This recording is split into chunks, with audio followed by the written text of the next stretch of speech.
ঘুরে বেড়াতে কার না ভালো লাগে বলেন? আমারও ভালো লাগে, কিন্তু আমার যে ২টা বিড়াল ছানা আছে ওদের জন্য আমি কোথাও শান্তিমতো ঘুরতেও যেতে পারি না। যাই হোক, তাও আজকে বেড়াতে গিয়েছিলাম একদিনের জন্য। তো কোথায় গিয়েছিলাম এই নিয়েই আজকের ব্লগ। হ্যালো এভরিওয়ান, আসসালামু আলাইকুম। আমি অন্তরা। কেমন আছেন সবাই? আশা করছি সবাই ভালো আছেন। আমরাও আল্লাহর রহমতে অনেক ভালো আছি।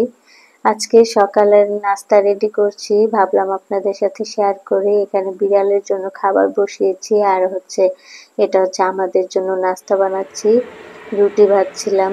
তো নাস্তা রেডি করছি, এর মধ্যে দেখেন কালু, ও প্রতিদিন সকালে এই কাজটা করে। ঘুম থেকে উঠেই আমার পায়ের নিচে এসে ঘেঁষাঘেঁষি করে। একটু যদি আদর না করি, খাবার দিতে একটু যদি দেরি করি, তাহলে কামড় দিয়ে বসে পায়ে এসে। তো এটা হচ্ছে ওর প্রতিদিনের রুটিন।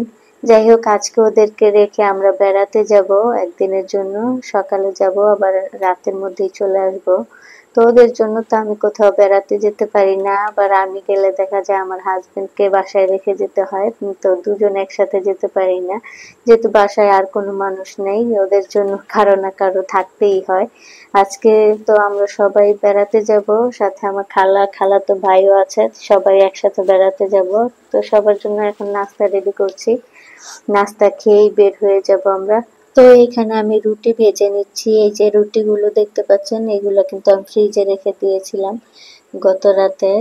বানিয়ে তারপর এই যে পলি দিয়ে পেঁচিয়ে ফ্রিজে রেখেছিলাম, একটার উপর একটা পলি দিয়েছিলাম।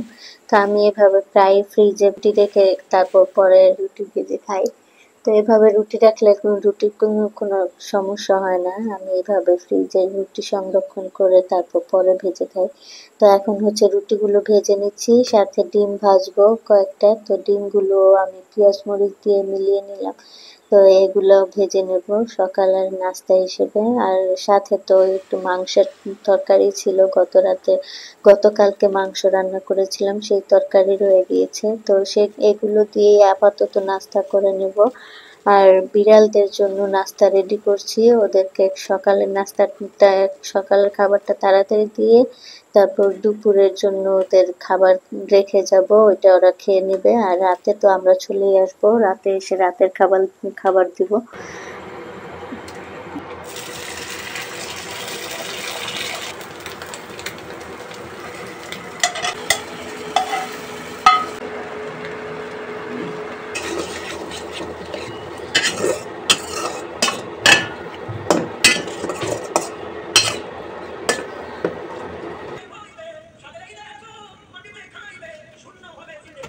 ডিমটা পুরা খাইবা, পানি নাও নাই মানে ভাত শেষ খাইবা।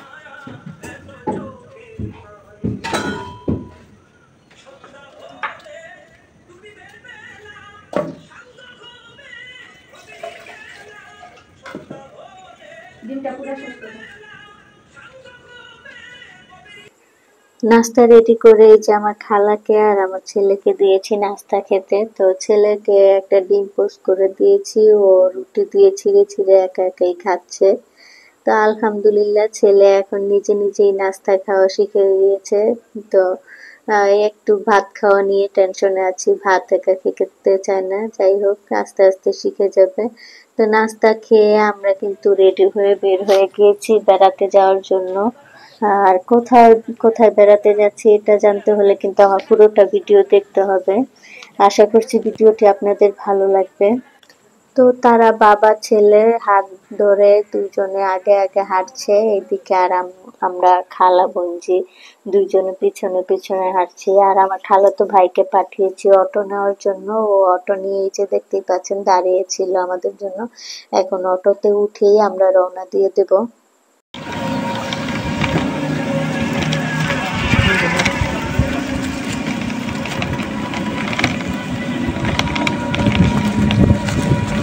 এই তো আমরা রওনা দিয়ে দিলাম বেড়াতে যাওয়ার জন্য। এদিকে আমার খালায় আর আমি হচ্ছে এক রিক্সায় উঠেছি, আর তাদেরকে দিয়েছি আরেক রিক্সায়। তো তারা দুই ভাই আর হচ্ছে আমার ছেলে, তাদেরকে এক রিক্সায় দিয়েছি। আজকের ওয়েদারটা কিন্তু খুবই সুন্দর ছিল। তো অটো থেকে নেমে আমরা কিন্তু এই যে বুড়িগঙ্গা নদী পার হওয়ার জন্য নৌকায় উঠে গিয়েছি। তো বুড়িগঙ্গা নদী পার হয়ে কোথায় যাচ্ছি আপনারা হয়তো ভাবছেন এখনো। আসলে যাওয়ার পরেই বলছি কোথায় যাচ্ছি। আজকে কিন্তু সত্যি ওয়েদারটা খুব সুন্দর ছিল, আকাশটা একটু মেঘলাও ছিল আর সেই সাথে বাতাসও ছিল, ঠান্ডা ওয়েদার। যাই হোক, এই যে বুড়িগঙ্গা নদীর পানি দেখতে পাচ্ছেন, বর্ষার কারণে পানিটা কিন্তু পরিষ্কার দেখা যাচ্ছে। এই বর্ষা শেষ হলে কিন্তু যখন পানি শুকিয়ে যায় তখন এই পানিটা অনেক কালো দেখায়, নোংরা দেখায়। যাই হোক, নদী পার হতে কিন্তু আমার খুবই ভালো লাগে। আমার ছেলেও নৌকায় চড়তে খুব পছন্দ করে। এরপর আমরা চলে গিয়েছিলাম এই যে যেখানে বেড়াতে আসার কথা সেখানে। দেখতেই পাচ্ছেন, এটা হচ্ছে আমার ভাইয়ার বাসা। তো আপনাদেরকে আর আশায় রাখবো না, বলেই দিলাম এটা হচ্ছে আমার ভাইয়ার বাসায় আসছি আজকে বেড়াইতে। তো পাশেই আমার আম্মু বসে আছে। আসার পরে ভাবি এই যে ফল কেটে দিয়েছিল আমাদেরকে খাওয়ার জন্য।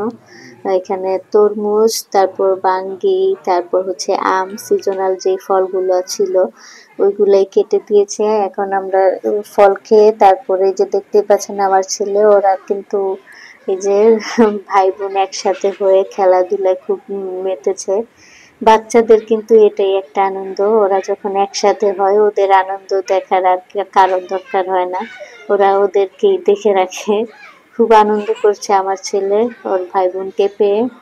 তো আমরাও ওইদিকে সবাই মিলে গল্প করছি।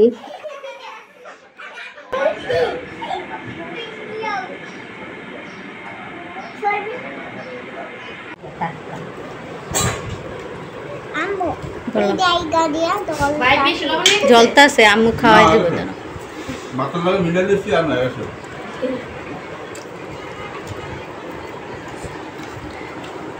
রাজবাসা না আরে না না না। এখন দেখতে পাচ্ছেন আমরা সবাই মিলে দুপুরের খাবার খেতে বসেছি। তো আজকে হচ্ছে আমার ভাবি আমাদের জন্য অনেক কিছু রান্না করেছে। এইদিকে দেখতে পাচ্ছেন গরুর মাংস, তারপর পাশেই মাছ রান্না করেছিল, বড় মাছ, মাছটার নাম আমার ঠিক মনে নেই। যাই হোক, এই যে আমার এই পাশে দেখতে পাচ্ছেন ঝোল নিচ্ছিল আমার ভাইজি, ঝোল প্রিয় মানুষ। ওর ঝোল খুব পছন্দ, ওর মাংস ছাড়া শুধু ঝোল দিয়ে পোলাও ভাত দিলেও ঝোল খায়। যাই হোক, এই যে সবাই মিলে আমরা একসাথে খেতে বসেছি এখানে। আর মুরগিও রান্না করেছিল, তারপর সবজি রান্না করেছিল, ডাল রান্না করেছিল, সবকিছু তো আর একসাথে দেখাতে পারিনি আপনাদেরকে। তো এখন হচ্ছে আবার সন্ধ্যাবেলা। সন্ধ্যাবেলা এটা হচ্ছে আমার ভাবি পাস্তা রান্না করেছিল গরুর মাংস দিয়ে। গরুর মাংস, তারপর সয়াবড়ি, ডিম ভাজা, এই সব কিছু দিয়েই পাস্তা রান্না করেছিল আমার ভাবি। তো পাস্তাটা গরম ছিল, যার কারণে আমার ছেলে গরম গরম মুখে দিয়ে মুখটাকে আঁকাবাঁকা করে খাচ্ছিল। তো পাস্তাটা বেশ মজা হয়েছিল। আসলে আমার ভাবির রান্না কিন্তু আমার থেকেও অনেক মজা হয়। আপনাদেরকে তো আর বলে বোঝাতে পারবো না। যাই হোক, আমরা আসলে আমার ভাবির আর রেস্ট করার সময় থাকে না। তো ভাবি মজার মজার খাবার তৈরি করে দেয় আর আমরা মা ছেলে সবাই মিলে বসে বসে খাই। যাই হোক, এই যে ভাবির রান্না কিন্তু সত্যি মজার। আপনাদেরকে যদি খাওয়াতে পারতাম তাহলে বুঝতেন। আমার ভাবির জন্য সবাই দোয়া করবেন। তো বেড়াতে আসলে যা হয়, আমরা শুধু সারাদিন খাওয়ার উপরেই থাকি, এটা কিন্তু আমার বেশ ভালো লাগে। বাসায় তো আর এই সুযোগটা হয় না, বাসায় নিজে তৈরি করে তারপর খেতে হয়। আর এখানে আসলে এই যে বসে বসে শুধু খাবার ভাবি রেডি করে দেয় আর আমরা বসে বসে খাই। দাঁড়াও দাঁড়াও,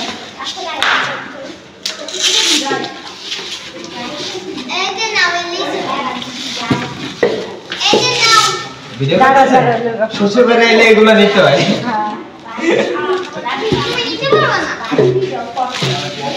এত ভালো হয়েছে গেল, কি কি যে কাঁঠালটা দিছে না, কাঁঠালে না ওতে আমার তো দাও না না আমার কাছে দাও না, আমরা দেন খাবার ধরে।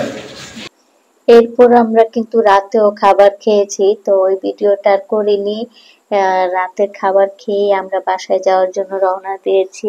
এখানে আমার মায়ের কাছে আসলে যা হয়, সবসময় কিছু না কিছু হাতে করে নিয়েই যেতে হয়। আমার ছেলেও এখন তার নানুর বাসায় আসলে কিছু না কিছু হাতে করে নিয়েই যাবে। দেখতে পাচ্ছেন তার একটা খেলার জিনিস হয়েছে, এটা নিয়ে আজকে বাসায় যাবে। যাই হোক, সবার থেকে বিদায় নিয়ে নিয়েছি, আজ এখন বাসায় চলে যাব। তো তো আপনাদের থেকেও বিদায় নিয়ে নিই। আজকে ভিডিওটা এই পর্যন্তই। যদি ভিডিওটি ভালো লেগে থাকে তাহলে প্লিজ একটি লাইক দিয়ে দিন। আর এটা হচ্ছে রাতের বুড়িগঙ্গা। বুড়িগঙ্গার রাতের দৃশ্যটা কিন্তু দেখতে বেশ ভালো লাগে। আপনাদের কাছে যদি ভালো লেগে থাকে তাহলে প্লিজ একটি লাইক দিয়ে দিন। আজকে এখানেই রাখছি। আল্লাহ হাফেজ সবাইকে।